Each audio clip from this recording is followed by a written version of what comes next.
Welcome back. तो आज मैं फिर से एक न्यू रेसिपी के साथ हाजिर हो चुकी हूँ जो कि मैंने बनाई है स्नैक्स, दोपहर के खाने के लिए स्नैक्स। क्योंकि दोपहर में अक्सर लोगों को भूख लगती है और उनका रोटी खाने का बिल्कुल दिल नहीं होता, तो आप इसे चाय के साथ इंजॉय कर सकते हैं। आप देख सकते हैं इसके में कितना अच्छा ब्राउन कलर आया है। इसे मैंने तला है। ये मैंने लिया है 2 कप मैक्रोनी नहीं थी तो मैंने ये पास्ता ले लिया। आप चाहें जो भी ले सकते, पास्ता या मैक्रोनी कुछ भी ले सकते हैं। मैंने इसलिए ये रंग के लिए हैं क्योंकि मेरे पास मैक्रोनी कम थी, इसलिए मैंने वो नहीं ली। हवा में पंखे के नीचे रख दिए इसे सूखने के लिए ताकि ये अच्छी तरह खुश्क हो जाए।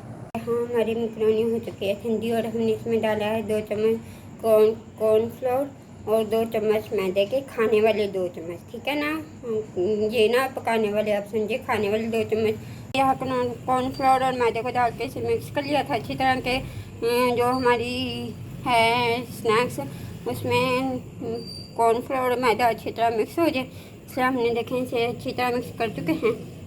इधर दूसरी तरफ हमने घी को गर्म होने रख दिया है। घी इधर गर्म हो रहा है। घी जब गर्म हो जाएगा तो फिर इसे तलना शुरू करेंगे। हमारे स्नैक्स इधर हो चुके हैं तैयार और अब हम इसमें थोड़ा सा मसाला ऐड कर लेंगे। तो यहाँ हमने डाला है इसमें चाट मसाला और मैगी मसाला, और इसमें डाला है हमने अपना नमक। आप अब इसे मिक्स करें। हमने इसे तल के थोड़े सा रूम टेम्परेचर पर होने दिया था, उसके बाद हमने इसमें मसाला डाला।